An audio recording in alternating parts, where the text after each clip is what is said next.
만나 뵙게 되어서 반갑습니다. 저는 경북 상주의 봉천교회를 담임하고 있는 윤성식 목사입니다. 지난 2017년부터 양지 온누리 교회의 아울리치 팀을 통해서 온누리 교회와 인연을 맺게 되었습니다.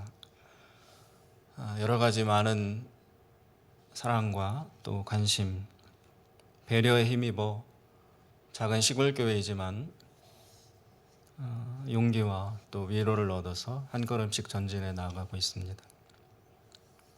오늘 이렇게 귀한 자리를 베풀어 주신 도육한 담임 목사님과 또 여러 성도님들께 깊은 감사의 말씀을 드리고 싶습니다. 오늘이 고난주간 가운데 들어있는 수요 예배인데요. 저는 절기와 그렇게 관련 있는 설교를 별로 잘 안 하고 있어서 오늘 내용이 고난주간에 적합한 내용인지는 제가 잘 모르겠습니다. 그리고 또 저희 봉천교회의 내용이나 또 활동이나 이런 것들에 대해서 저도 말씀드리고 보고를 할까 생각도 했는데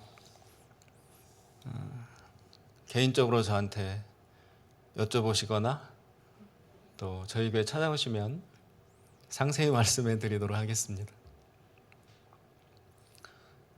그리고 제가 지난달에 이 설교 초청을 받았는데요.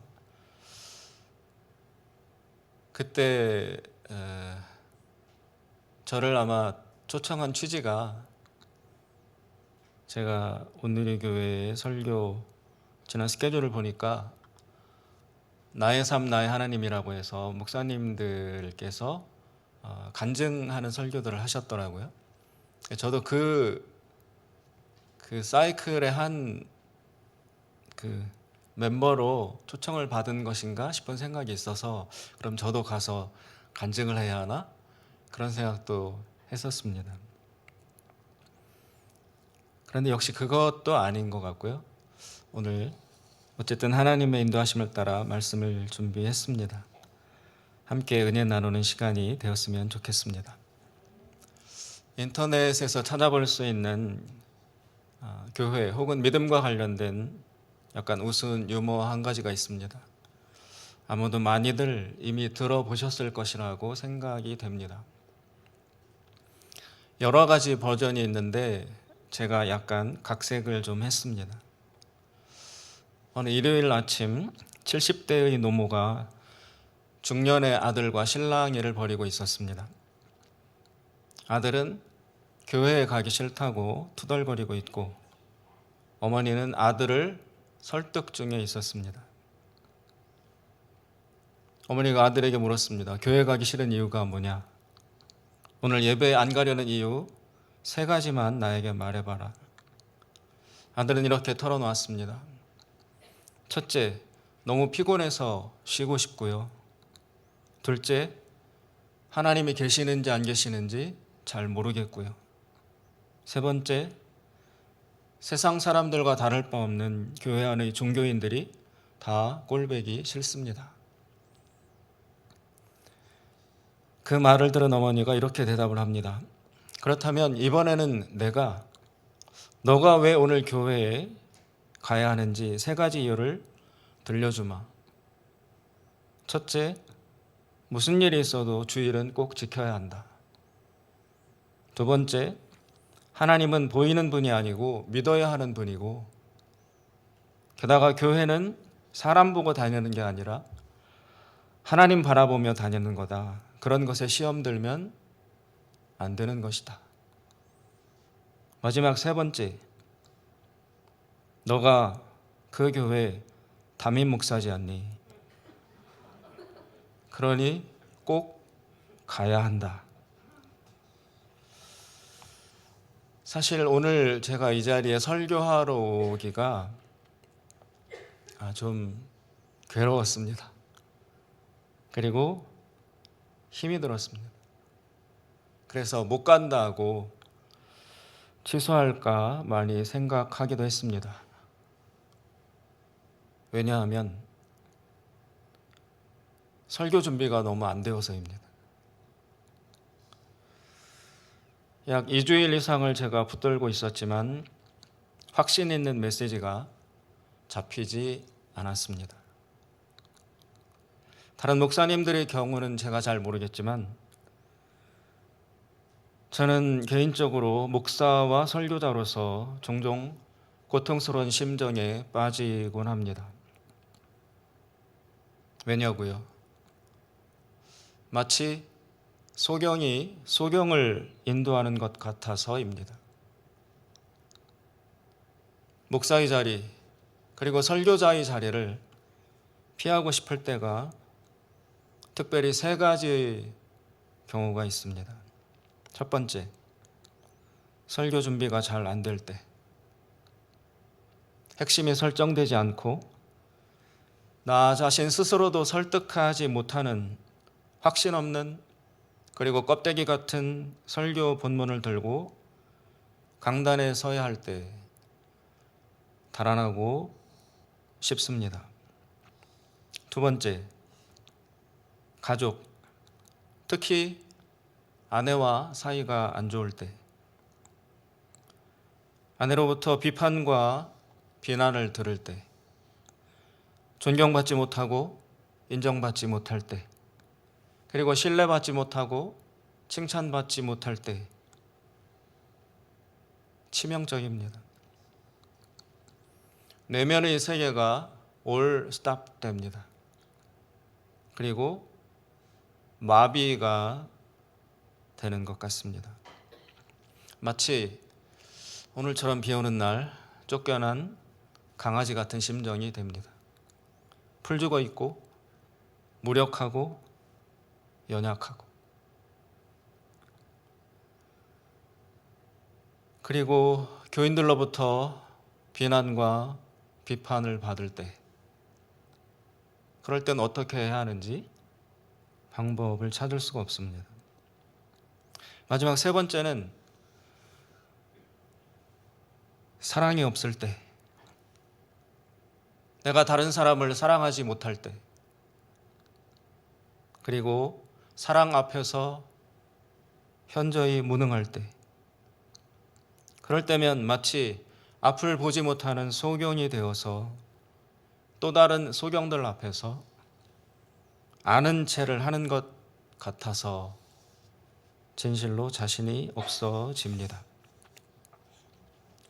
목회자로서, 설교자로서 저는 자주 이런 절망에 빠집니다.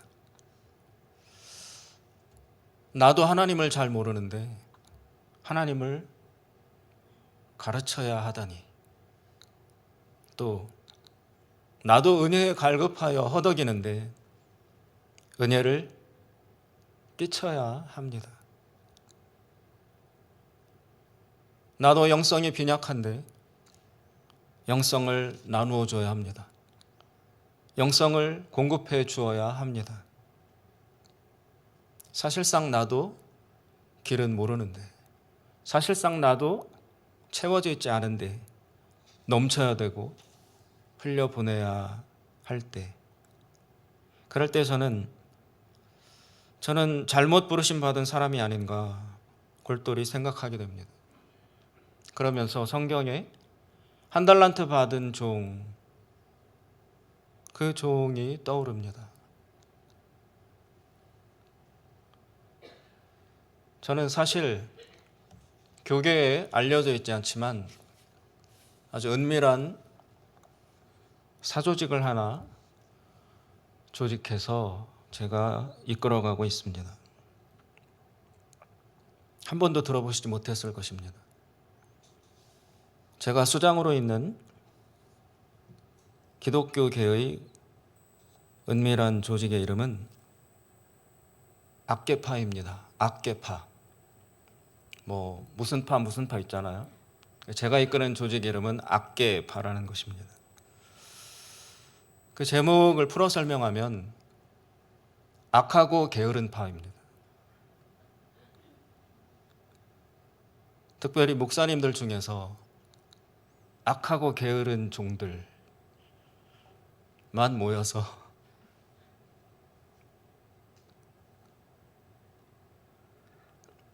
얼마나 자신들이 악한지 게으른지 그런 것들을 나누는 모임이라고 할 수 있습니다. 그 모임과 조직의 두목이 바로 저입니다. 제가 창설했기 때문에.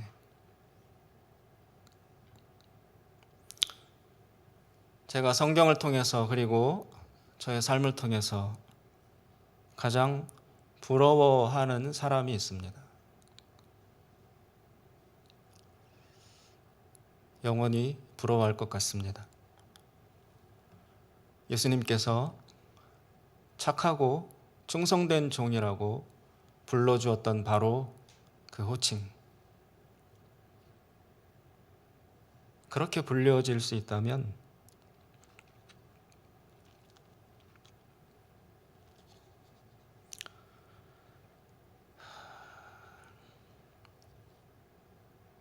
여한이 없겠죠.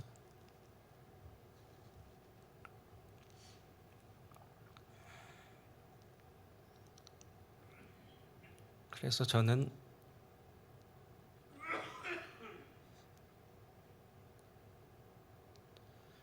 착하고 충성된 종을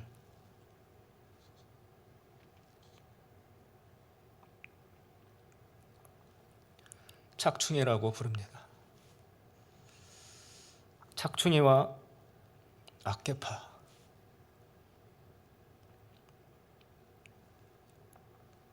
나는 그 둘 중에 어디에 서 있을까?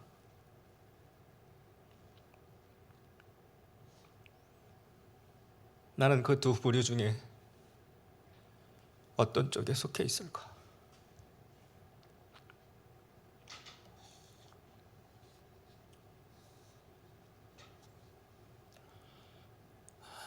과연 나는 하나님께서 이후에 착하고 충성된 종이었다고 불러주실까?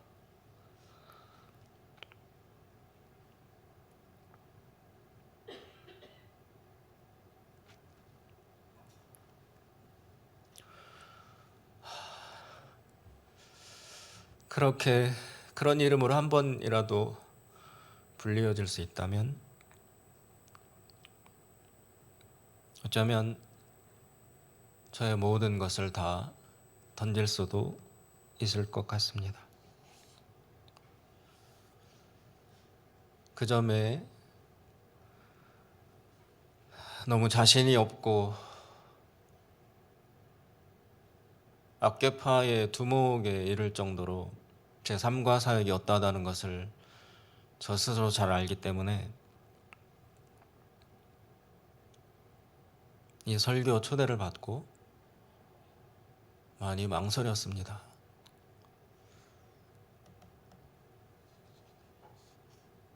그리고 염려하고 고민하던 대로 말씀 준비가 잘 되지 않았습니다.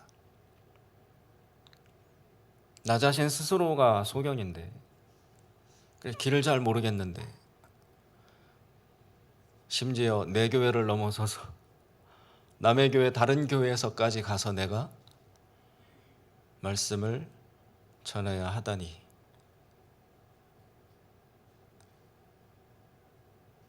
길도 모르면서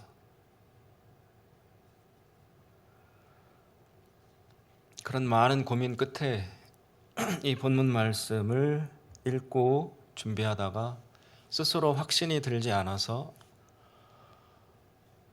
포기하고 접고 그러던 끝에 어쨌든 저는 굉장히 슬로우 스타터입니다.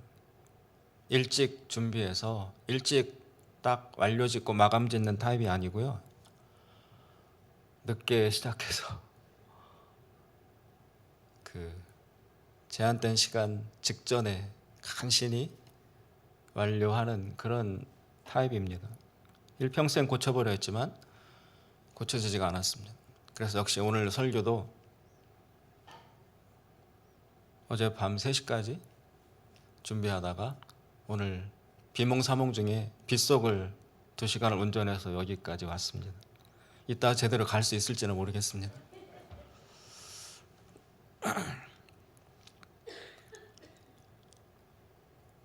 오늘 우리가 읽은 본문 말씀은 너무나 유명한 이야기입니다. 포도나무와 가지의 비유. 정말 아름다운 내용을 담고 있다고 할 수 있습니다. 그렇지만 조금 다른 각도에서 보면 어쩌면 매우 무섭고 고통을 주는 말씀이라고도 할 수 있습니다.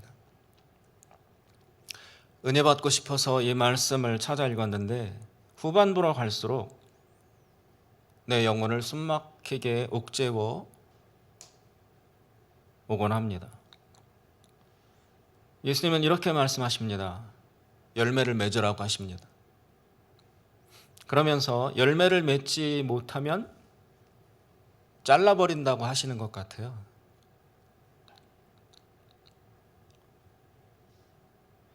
열매를 맺으려면 가지가 포도나무에 붙어 있어야 하는 것처럼 예수님 안에 거해야 한다고 말씀하십니다. 여기까지 읽으면서 걱정이 생깁니다.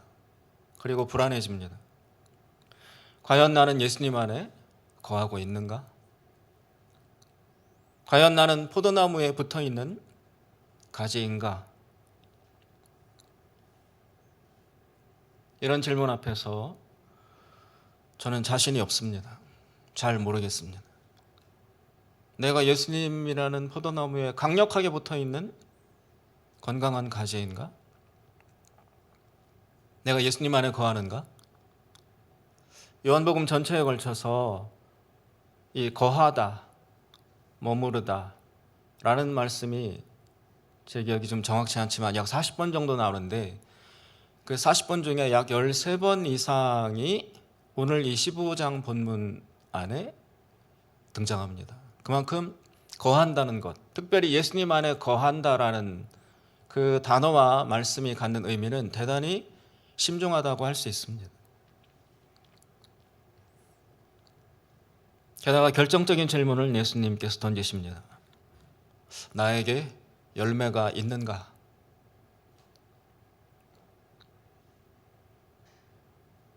이 질문 앞에서 자신이 없습니다. 그리고 두려워집니다. 예수님은 9절에 보시면 예수님 안에 거한다는 것이 바로 예수님의 사랑 안에 거하는 것이라고 부연 설명을 해 주십니다.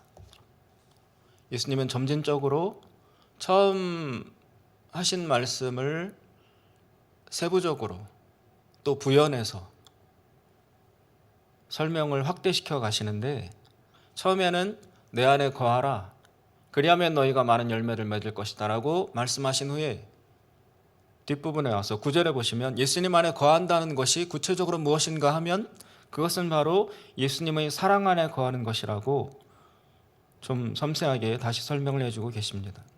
그렇다면 예수님의 사랑 안에 거하려면 어떻게 해야 하는가? 그래야만 열매를 맺을 수 있으므로 우리에게는 중요한 문제라고 할 수 있습니다. 예수님은 10절에서 그 대답을 해 주십니다. 10절에 보시면 너희가 내 계명을 지키면 내 사랑 안에 거하게 될 것이다. 세 단계를 거쳐서 결론에 도달합니다. 너희는 내 안에 거해야만 열매를 맺을 수 있다. 내 안에 거한다는 것이 무엇이냐? 내 사랑 안에 거하는 것이다. 내 사랑 안에 거할 수 있으려면 어떻게 해야 하느냐? 너희는 내 계명을 지켜야 하는데 그 계명이란 사랑하는 것이다.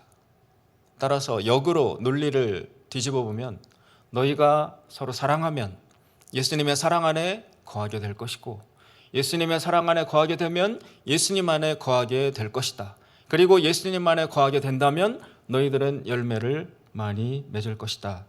라는 구조가 성립합니다.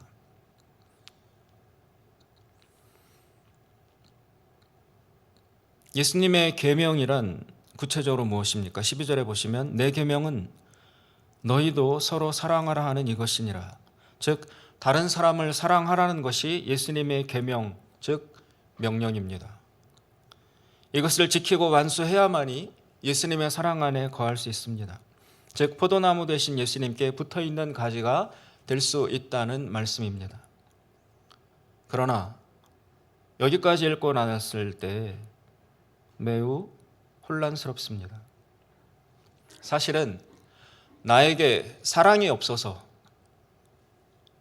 그래서 나에게 열매가 없어서 예수님에게 찾아왔는데, 예수님은 내가 먼저 다른 사람을 사랑하면 그 후에 예수님 안에 비로소 거하게 해 주시겠다고 말씀하십니다.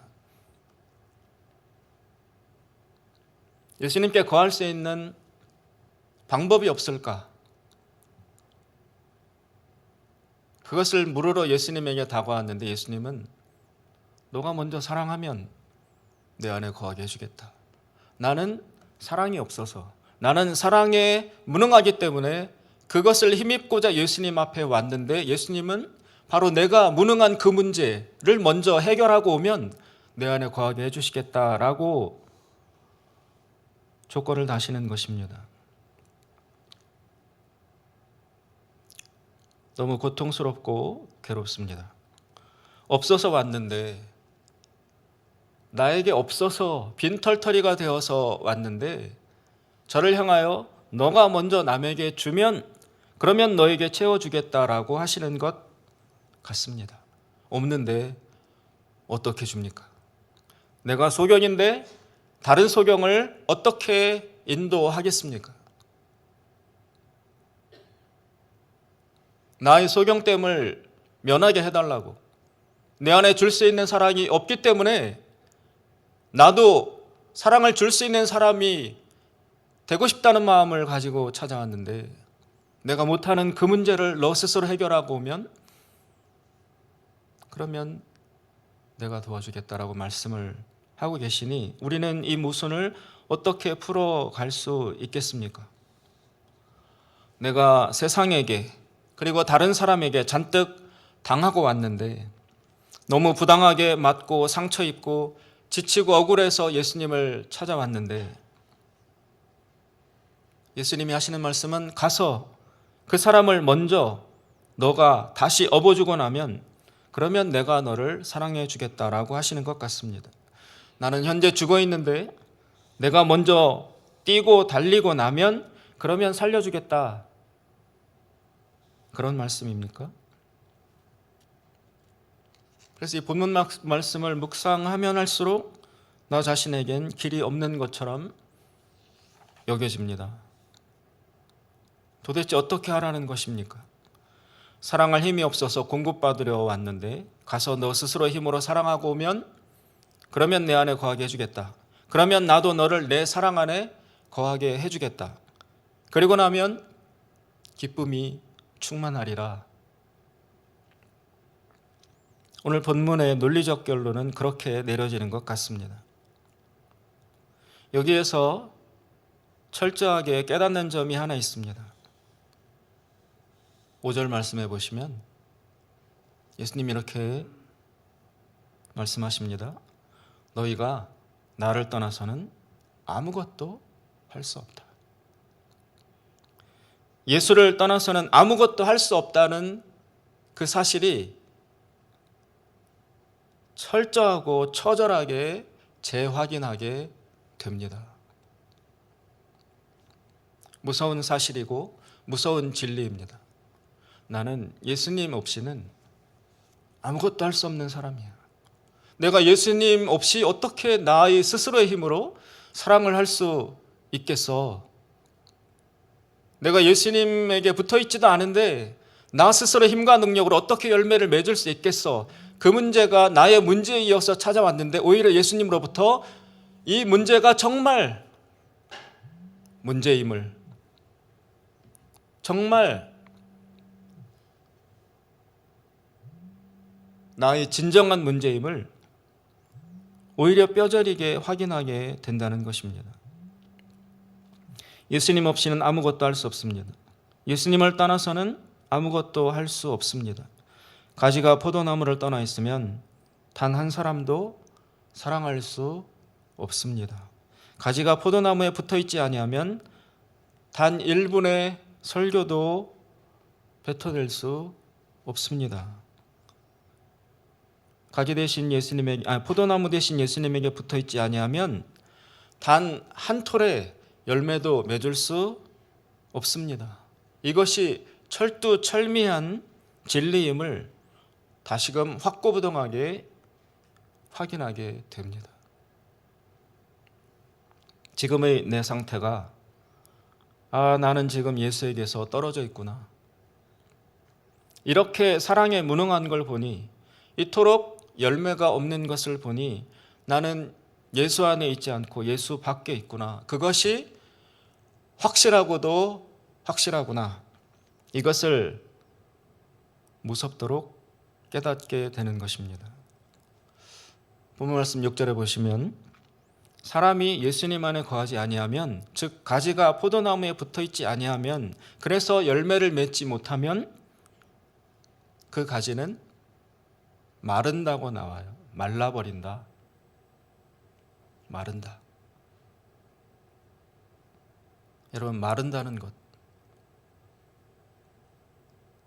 말라버린다라는 그 말의 깊이와 의미를 아시겠습니까? 무서운 말입니다. 그리고 즉각 이 사실과 현실 앞에 서게 됩니다. 내가 말라가고 있구나. 내 영혼이 메말랐구나. 나의 영혼이 죽어가고 있구나. 내 속에서 생명이 사라지고 있구나.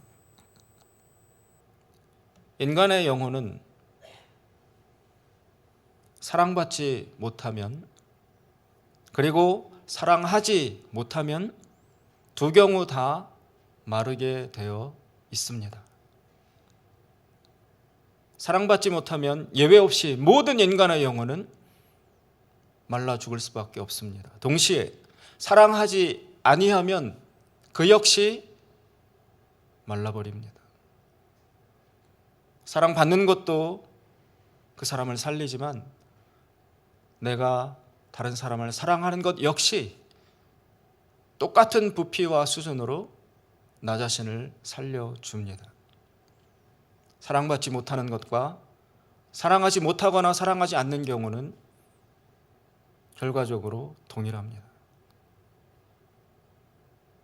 마르게 되는 것입니다.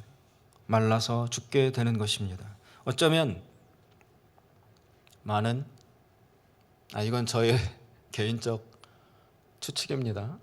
많은 목사님들의 영혼이 이러할지 모르겠습니다.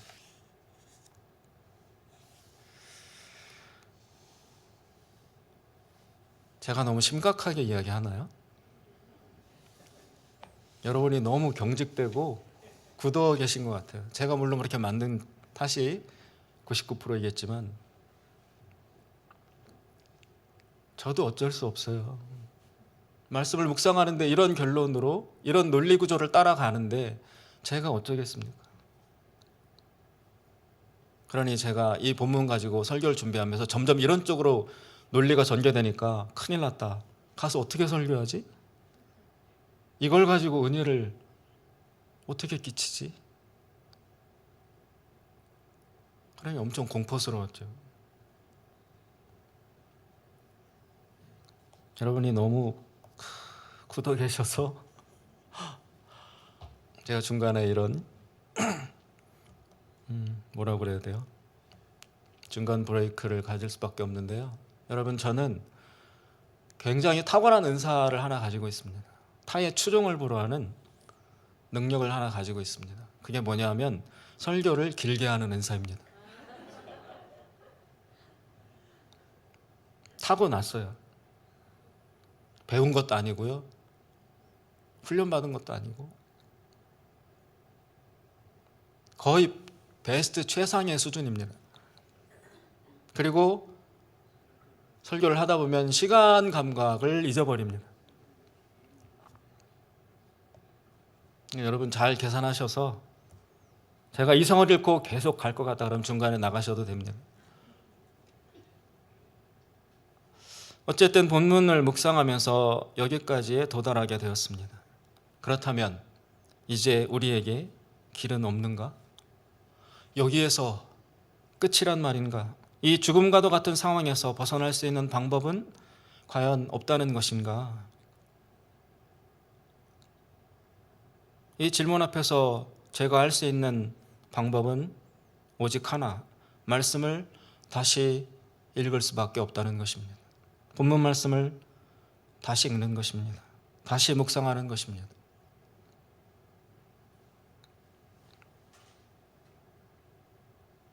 윌리엄 베이츠라는 청교도 목사님이 있었습니다. 아마 영국 분이신 것 같은데 이분이 성경 묵상, 말씀 묵상에 대한 제가 알고 있는 한 최상의 정의를 내리셨습니다. 저는 이분이 내린 묵상의 정의의 그 원칙에 근거하여 저도 말씀을 묵상하고 있습니다. 그분은 이렇게 표현하셨습니다. 말씀을 묵상한다는 것은 젖은 나무에 불을 붙이는 것과 같다.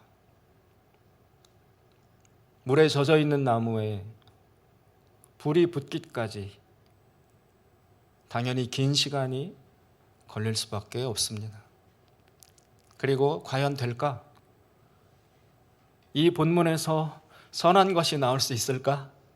그런 회의와 의심과 두려움을 가지고 물이 뚝뚝 흐르는 젖은 나무 밑에 토치나 다른 불길을 들이대면서 이 불이 이 나무에 흥건히 배어있는 물기를 다 말려서 마른 나무로 만들고 그리고 그 끝에 이 나무에 불이 붙어 활활 타오르게 하기까지 거기까지 가야 한다. 묵상도 그와 같다. 너무 난해하고 이해가지 않고 도저히 하나님의 은혜와 생명의 말씀이 들어있을 것 같지 않은 어려운 본문을 앞에 두고 이곳으로부터 하나님의 말씀과 음성을 뽑아내려면 어찌해야 하는가? 이 본문이 젖어있는 나무라는 생각을 가지고 꾸준히 나의 심령의 연약하지만 끈기 있는 불길로 이 본문 말씀에 젖어 흐르는 물길을 말리고 증발시키고 해서 이 본문으로부터 하나님의 생명을, 하나님의 메시지를 불타오르게 해야 된다라는 것입니다. 따라서 이 주어진 말씀 속에서 은혜를 찾을 때까지 물에 젖어 김이 허옇게 올라오는 물이 뚝뚝 떨어지는 이 원목과도 같은 말씀을 품고 나의 기도와 사모하는 마음과 기다림을 가지고 다시 읽을 수밖에 없습니다. 다시 귀 기울일 수밖에 없었습니다.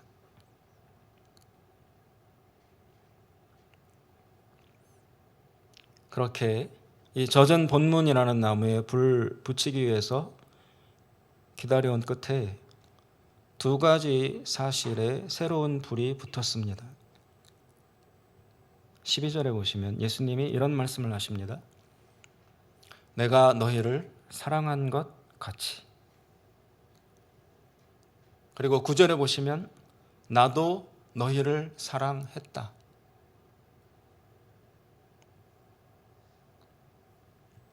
제가 12절과 9절을 전체를 다 읽지 않았지만 제가 오늘 오기 위해서 우리말 성경을 준비했다는 것 아닙니까? 12절에 보시면 내 계명은 이것이다. 내가 너희를 사랑한 것과 같이 너희도 서로 사랑하라. 9절 아버지께서 나를 사랑하신 것처럼 나도 너희를 사랑했다. 너희는 내 사랑 안에 머물러 있으라. 여러분, 예수님께서 내가 너희를 사랑한 것 같이 그리고 나도 너희를 사랑했다. 이것을 믿지 아니하면 안 됩니다. 이것을 사실로 받아들이지 않으면 절대로 우리는 달라질 수 없습니다. 나의 삶과 생활은 엉망입니다. 뒤엉켜져 있고 상처받았으며 실패로 얼룩져 있고 무능합니다. 그리고 연약합니다. 어디 하나 선한 것이 없습니다. 자랑스러울 것이 없고 부끄러움 투성이입니다. 그러나 우리의 정체성은 거기에 달려있지 않습니다. 우리의 정체성은 예수님에게 달려 있는 것입니다. 12절과 9절에서 예수님은 이미 나를 사랑하셨다고 전제하셨습니다. 그 문제는 이미 판단과 처리가 끝났다라는 것입니다. 예수님은 이미 나를 받아들이셨다라는 것입니다. 나로 인해서 고민하시거나 방황하지 않으신다라는 것입니다. 나의 연약함과 실패와 무능, 저열함, 이기심과 사랑 없음, 냉혈함, 때론 내 가족도 돌봐주지 못하는 나의 초라함, 이런 것들을 가지고 다시 나에 대해서 흔들리거나 제거하시지 않는다라는 것입니다.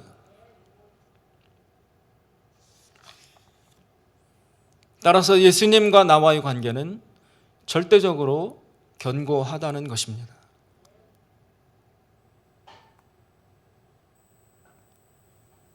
이 말씀을 우리가 불붙이지 못한 채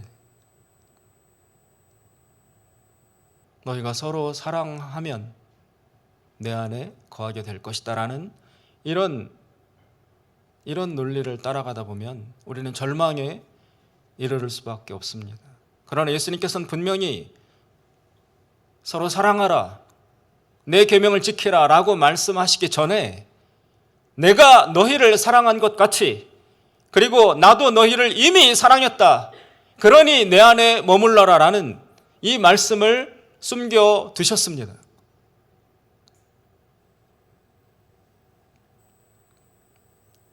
나의 정체성은 나 자신에게 달려있지 않습니다. 나의 정체성은 오직 예수 그리스도에게 달려있는 것입니다. 나뭇가지의 정체성을 누가 결정합니까? 바로 나무가 결정합니다. 나무는 독립적 존재가 아닙니다. 나무는 가지는 독립적 존재가 아닙니다. 가지는 철저히 나무에게 붙어있는, 나무로부터 정체성과 모든 것을 공급받고 결정받는 부차적 존재인 것입니다. 우리가 그러하다는 것입니다. 나의 모습이 어떠하든지, 나의 내면이, 나의 실상이 어떠하든지 그것 때문에 나라는 사람의, 나라는 가지의 정체성과 성공 여부가 결정되고 판단되는 것이 아니라 나와는 상관없이 나의 주인 대신, 나의 나무 대신 예수 그리스도로 말미암아 나의 모든 것이 결정된다는 것입니다. 예수님께서는 나는 너를 이미 사랑했다, 내가 너희를 사랑한 것 같이 그 사랑 위에서 다른 사람도 사랑할 수 있는 것이다 라고 말씀해 주고 계십니다. 로마서 8장 35절에 보면 바울은 이렇게 외칩니다. 누가 우리를 그리스도의 사랑에서 끊을 수 있겠습니까? 환난이나 곤고나 핍박이나 배고픔이나 헐벗음이나 위험이나 칼이겠습니까? 기록되기를 우리가 종일 주를 위해 죽임을 당하며 도살할 양같이 여김을 받았다라고 한 것과 같습니다. 그러나 이 모든 일에 우리를 사랑하시는 분으로 인해서 우리가 넉넉히 이깁니다. 나는 확신합니다. 죽음이나 생명도, 천사들이나 악마들도, 현재일이나 장래일이나 어떤 능력도, 높음이나 깊음이나 다른 어떤 피조물도 그리스도 예수 우리 주 안에 있는 하나님의 사랑에서 우리를 끊을 수 없습니다. 남편이 악마 같아 보일 때가 있으시겠죠. 내 아내가 마녀 같아 보이실 때가 있으시겠죠. 내 자녀가, 내 아들이, 내 딸이 마귀와 귀신의 도구가 아닌가? 같이 살 수 있을까? 라고 절망할 때가 있으실 것입니다. 아니요, 저만 그런지 모르겠습니다. 여기 계신 분들은 안 그럴 수도 있는데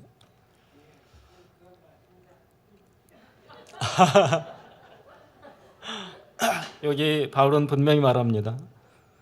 죽음이나 생명도, 천사들이나 악마들도 그리스도 예수 우리 주 안에 있는 하나님의 사랑에서 우리를 끊을 수 없습니다.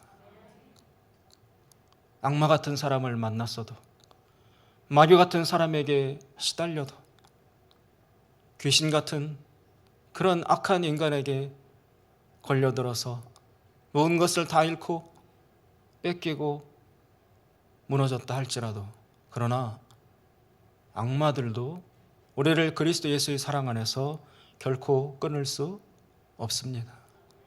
하물며 우리의 무능함이나 우리의 무능력이나 우리의 열등감이나 우리의 약함, 이런 것들이 우리를 그리스도 예수의 사랑에서 어떻게 감히 끊어낼 수 있겠습니까?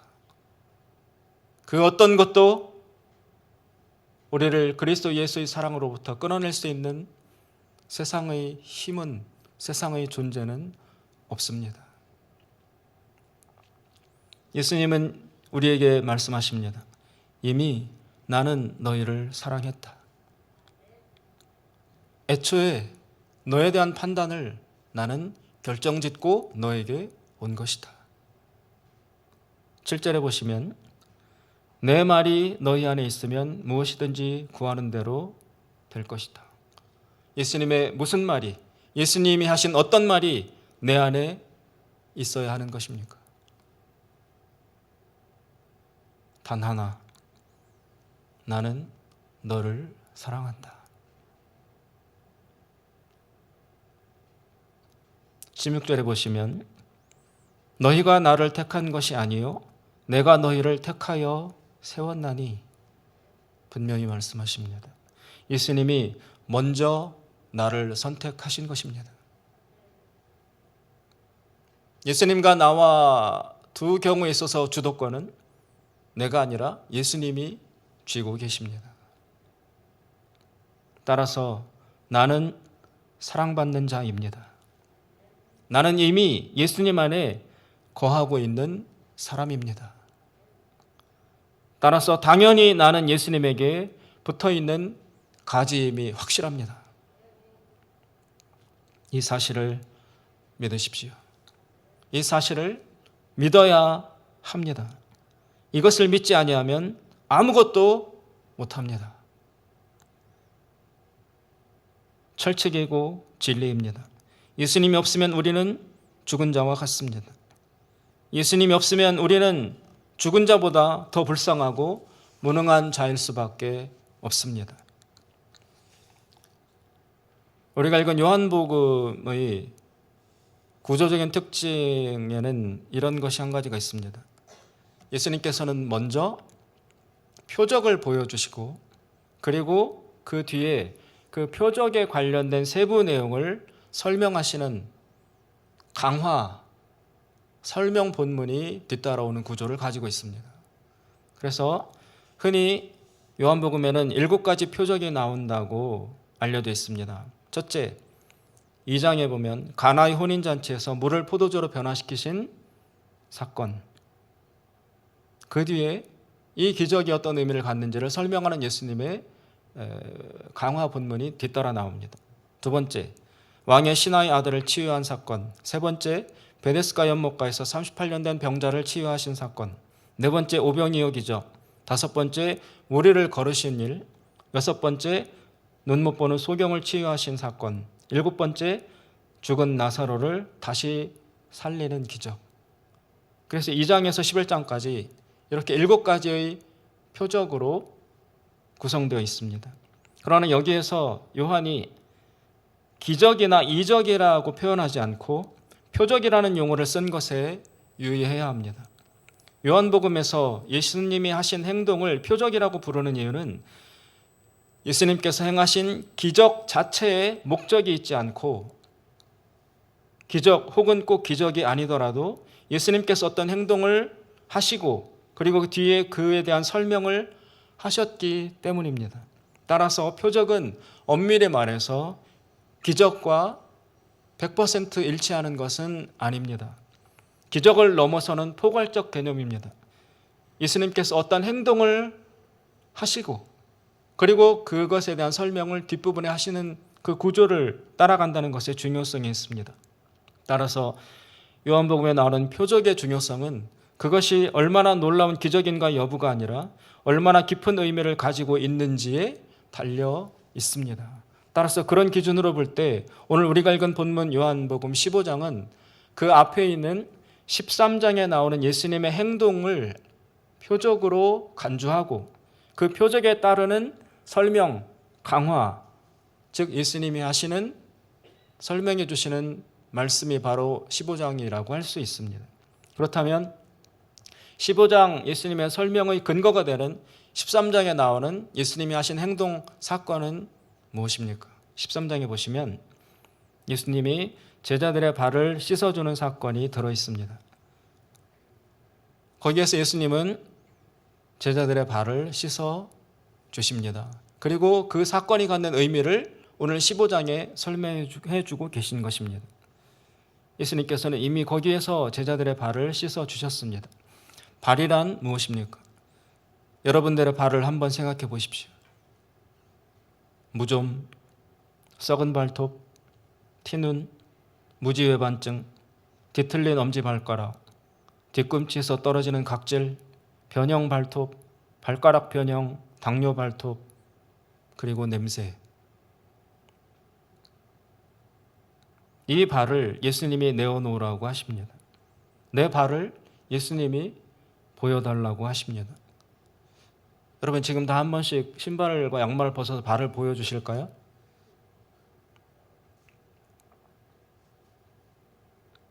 누구와 자신의 발 이야기를 합니까? 누구에게 내 발을 보여줍니까? 남의 손에 닿게 하기가 그리고 보여주기가 미안하고 꺼려지는 부분이 바로 발입니다. 아무하고도 나의 발을 공유하지 않습니다. 그만큼 발은 감춰져 있는 부분입니다. 자기 자신도 외면하고 감추고 있는 부분입니다. 자신의 가장 자신 없는 부분, 그래서 한 번도 노출해 본 적이 없는 그 부분을 들켜야 된다는 당혹감이 제자들에게 있었을 것입니다. 나의 이기심, 속좁음, 옹졸함, 두려움, 속임수, 내가 했던 거짓말, 나의 치부, 사랑 없음, 또 행함 없음, 믿음 없음, 열등감, 무력감, 상처, 외로움, 부끄러움, 수치심, 나의 범죄, 그리고 나의 사악함, 이 모든 것들이 내 영혼의 발 속에 숨겨져 있습니다. 그것을 예수님께서 지금 보자고 하십니다.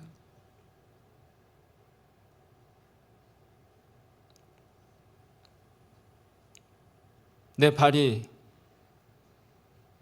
나의 존재가, 나의 성격이, 나의 모든 것이 문제임을 알지만, 그리고 아파하기는 하지만, 부끄럽기는 하지만 딱히 특별한 방법도 모르겠고 길도 없고 직면할 용기도 없어서 그냥 나의 영혼이 내면 속에 깊이 방치해놓고 살아왔던 내 영혼의 모든 어두움들, 예수님은 그것에 손을 얹으십니다. 그리고 씻으십니다. 그리고 벗겨내십니다. 그리고 예수님의 손으로 만져주십니다. 그러면서 예수님은 울고 계십니다. 그리고 우리에게 눈물 섞인 목소리로 물어보십니다. 얼마나 힘들었느냐고, 얼마나 무서웠느냐고, 얼마나 두려웠느냐고. 예수님께서 자신의 눈물로 나의 발을 닦아주십니다. 그동안 아무도 내 발을 주목한 분이 없었습니다. 그동안 예수님, 그분은 어떤 의존적 관계, 적절한 예절과 이런 예배의 예식을 통하여 예전적으로만 만나는 분이었지, 이처럼 예수님이 직접 내 발을 만지신다? 한 번도 어떤 교회나 예배의 절차나 형식을 통과하지 않고 예수님을 직접 소위 생얼로 만난 적이 있습니까? 예수님과 내가 이렇게 발을 만지는 식으로 관계 형성이 되어도 과연 괜찮은 것인가? 이렇게 퍼스널하게, 이렇게 가깝게, 이렇게 친밀하게 예수님과 내가 관계 맺어져도 과연 괜찮은 것인가?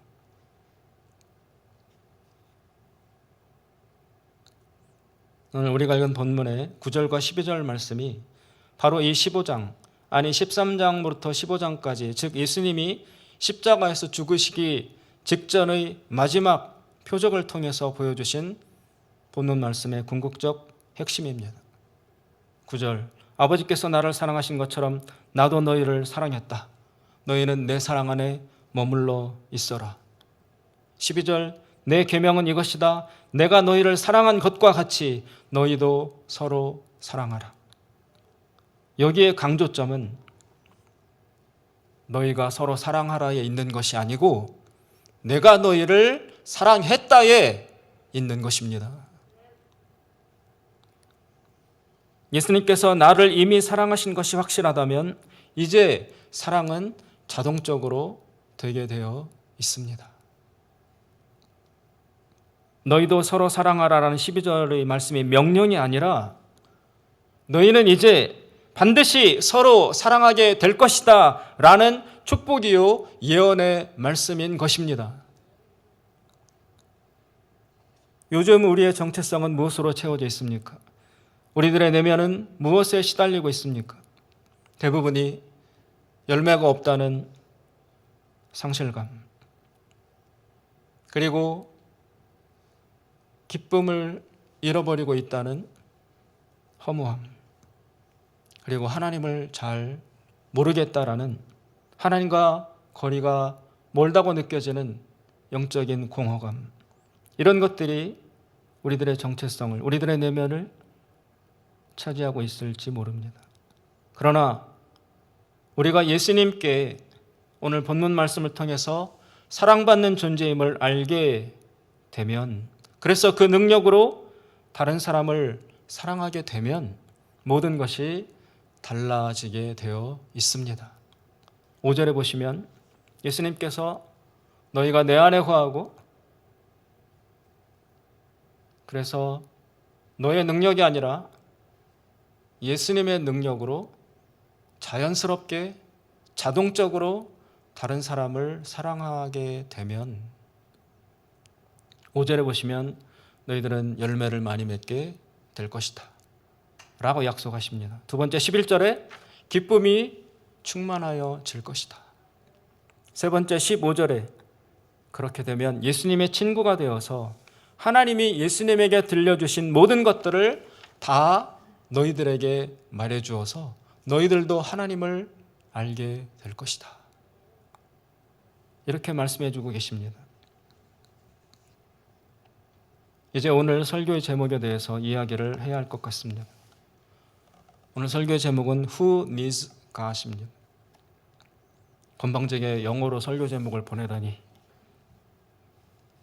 괘씸함은 얼굴 좀 한번 보자 그러셨을지도 모르겠습니다. 제가 영어를 잘해서가 아니고요.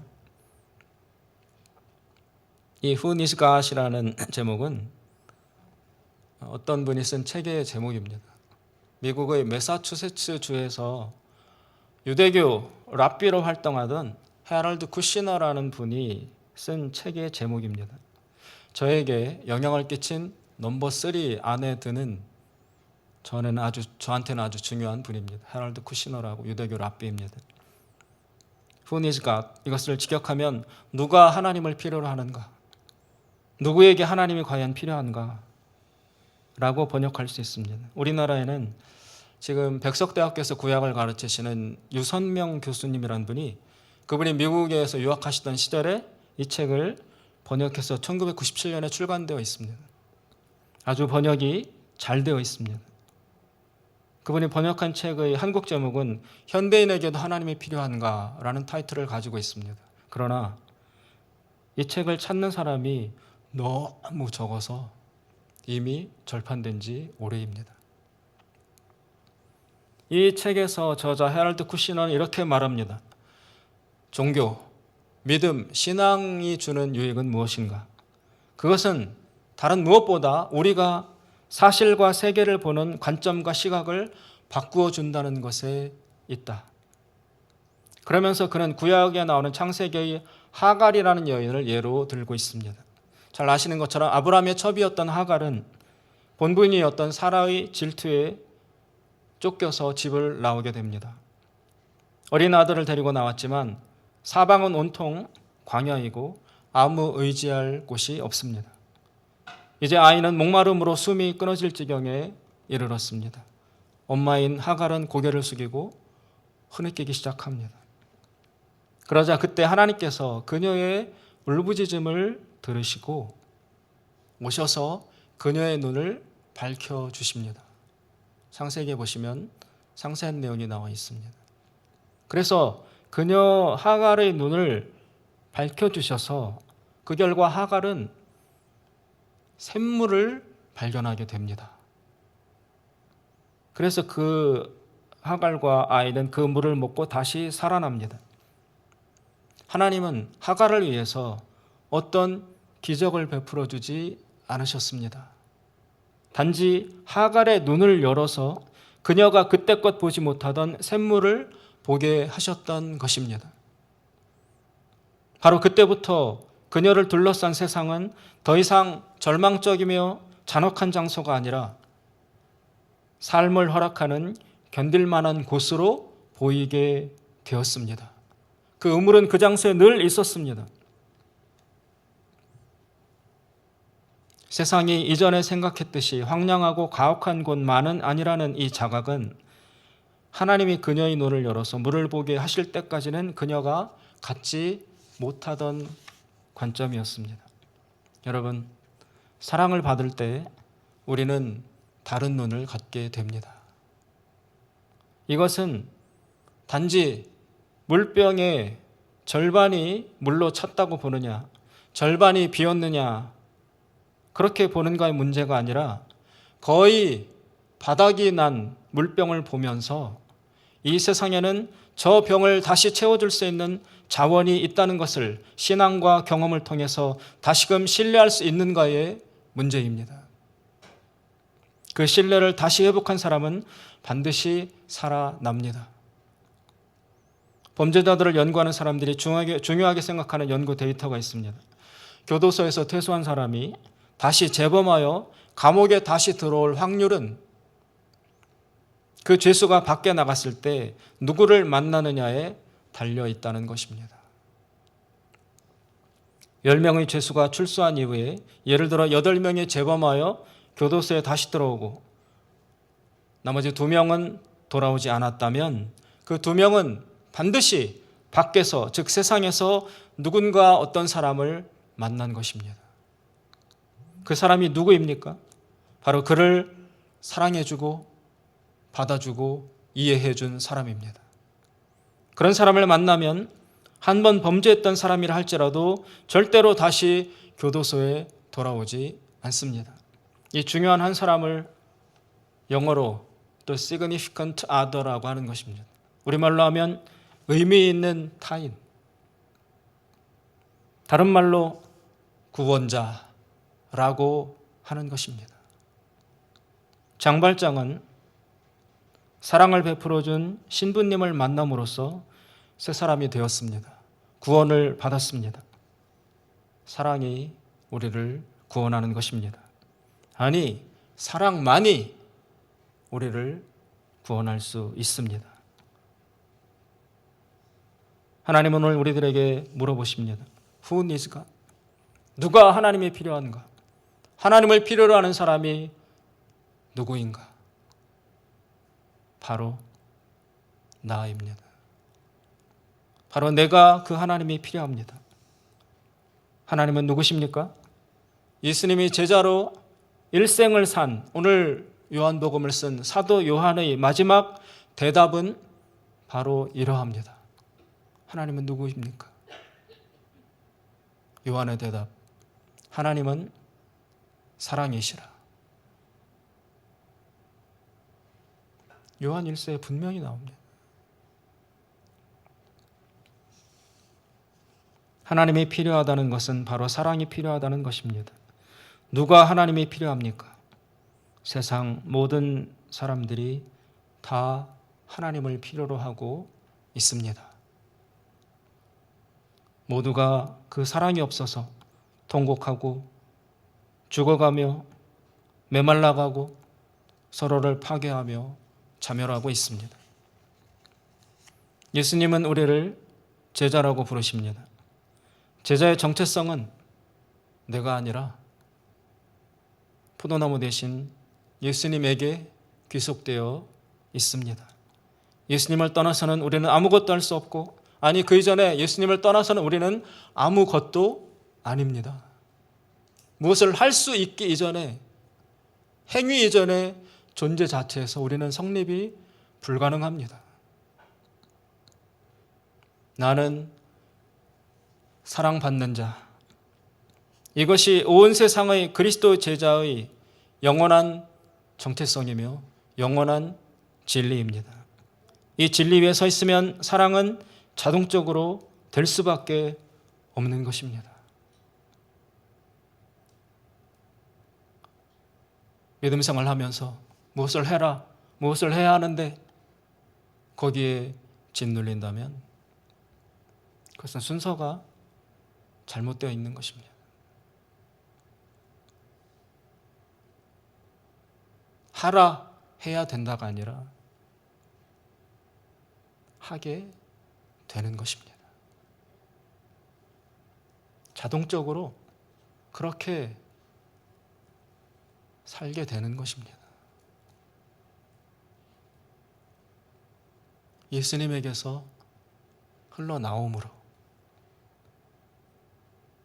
예수님에게서 흘러 넘침으로